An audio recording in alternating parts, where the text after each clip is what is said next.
प्रभु मोरे अवगुण चित्त ना धरो, प्रभु मोरे अवगुण चित्त ना धरो।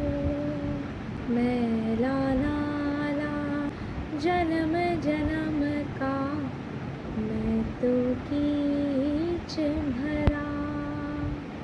तुम निर्मल गंगा जल मुझको छूकर पाप हरो। Yes, this मैला नाला, contaminated water, this is what we consist within ourselves. हम लोग के पास traumas, emotional baggages and negativity, toxicity जो हम पास ऑन करते रहते हैं। यूजुअली इंसान वही पास ऑन कर सकता है जो उसके पास है, because maximum of the persons are very negative souls. हम अपनी बातों से या हम अपने एक्शन से कुछ ऐसा सरपास कर देते हैं सामने वाले को, which is highly negative and जो उसके पर्सनल ग्रोथ पे भी हैम्पर कर सकता है। बट हम लोग क्यों करते हैं? क्योंकि हम लोग के पास इस कंटेमिनेटेड वाटर के अलावा और कुछ नहीं है।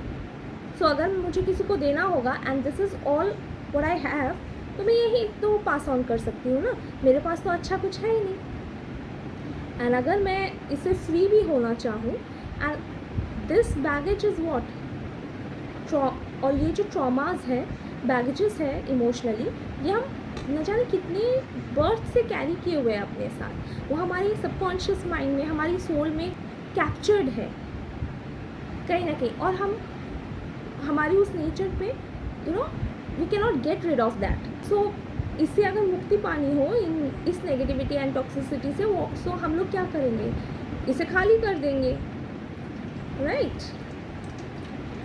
चलिए, हमने इसे खाली कर दिया, बट टू थिंग्स ना, इसमें रेसिड्यू तो बाकी है, कम्प्लीटली तो क्लियर नहीं हुआ है। एंड सेकेंडली, इसमें जो नेक्स्ट हम इमोशंस पोर इन करेंगे, उसकी क्या गारंटी है कि वो same negative and toxic thoughts नहीं होंगे।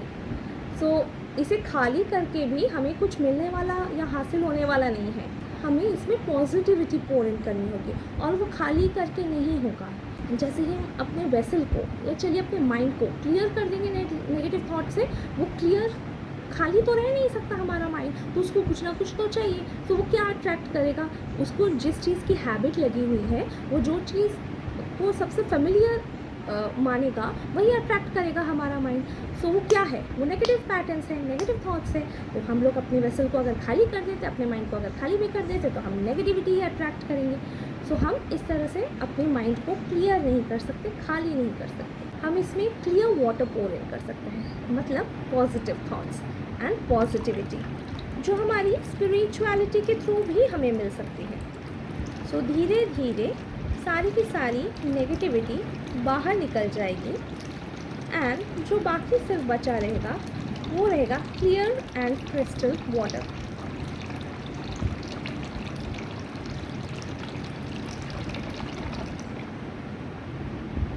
हो गया क्लियर?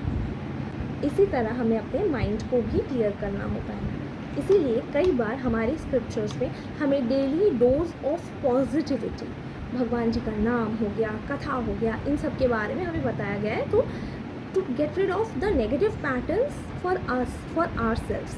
सो हम नेगेटिविटी से ही नेगेटिविटी को क्लियर नहीं कर सकते हैं। नेगेटिविटी क्लियर करने के लिए हमें highly powerful, clear, pure subject matter की ज़रूरत है, एंड स्पिरिचुअलिटी काफ़ी हद तक उसमें हेल्पफुल होती है। This is in the continuation of our condensed Bhagavatam book. Let's get started. इस प्रोसेस को कई बार हम जान सकते हैं, कई बार कहते हैं कि हम अपने आप को प्योरीफाई कर रहे हैं। So according to our scriptures अगर देखें, प्योरीफिकेशन श्री वेद व्यास ने क्या दिया है?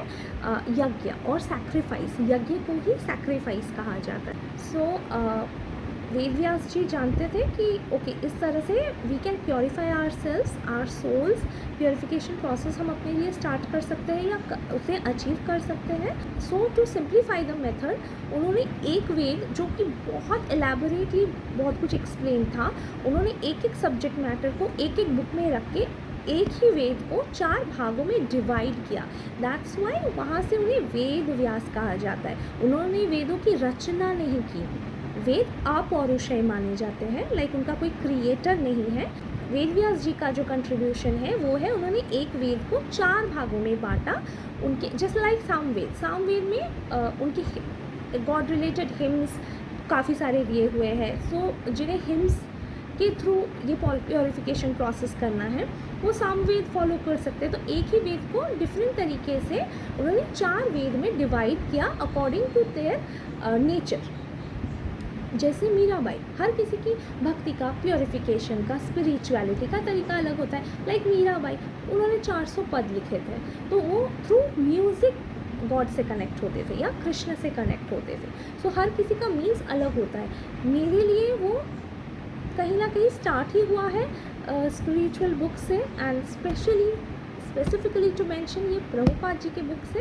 तो मुझे कहीं ना कहीं इवन चैंटिंग से भी ज़्यादा जब मैं बुक पढ़ती हूँ या इस बुक की किसी एक लाइन पे इफ़ आई मेडिटेट और थिंक फॉर सम टाइम, वो मुझे ज़्यादा ज़्यादा करीब फील कराता है to the spiritual force. So Shri Vyasadev also compiled our Puranas, और इन पुराण्स को 5th वेद कहा गया है। एक वेद से उन्होंने 1 वेद से उन्होंने 4 वेदों में डिवाइड किया, और पुराण्स को 5वां वेद, पंचम वेद कहा गया है। सो इन वेदों के बारे में और थोड़ा डिटेल में हम आगे जान लेंगे, लेकिन आप वेद पढ़िए या ना पढ़िए, अपने आप को पॉजिटिविटी की तरफ रखना बहुत ज़रूरी है। तो अपने आप को पॉजिटिविटी के करीब रखना बहुत ज़रूरी है, और उसके डिफरेंट सोर्सेस हो सकते हैं, डिफरेंट मीन्स हो सकते हैं। मेरे लिए books is a very greater source of positivity and energy. मैं आई मेक श्योर कि मैं दिन को एंड करने से पहले एक लाइन भी हो तो इन पॉजिटिव स्क्रिप्चर्स का अपने माइंड में डालूँगी। एंड समवेयर मेरी इनिशिएशन के बाद मेरे गुरु के इंस्ट्रक्शंस थे कि आपको जो भी मिले, जितना भी पॉजिटिव थिंग, जितना भी ज्ञान जिसे हम कहते हैं वो आपको मिले, तो वो आपको अपने तक नहीं रखना है, वो आपको आगे भी देना है। सो कहीं ना कहीं दिस इज़ अ मीडियम जहाँ पे मैं वो भी सर्व कर रही हूँ, मुझे जितना आता है। I am not a genius और I am not a expert in this subject matter, even rather I am no one, but सिर्फ आज उन्होंने मुझसे ये वचन लिया है, इसलिए आज मैं ये हिम्मत कर पा रही हूँ कि नहीं ठीक है, मुझे जितना पता है वो मैं कुछ और लोगों को बताऊँगी। अगर मेरे 4 दोस्तों की लाइफ भी इससे बदलती है, वो थोड़ा डिप्रेशन, स्ट्रेस, एंजाइटी से निकल के पॉजिटिविटी की तरफ आते हैं, या किसी को भी अगर ये सब सुन के थोड़ा सा भी बेनिफिट होता है, तो मे बी मेरी इनिशिएशन, मेरी दीक्षा वो हेल्पफुल होगी किसी के लाइफ में अच्छा रोल प्ले करने के लिए। So with that note, Hare Krishna.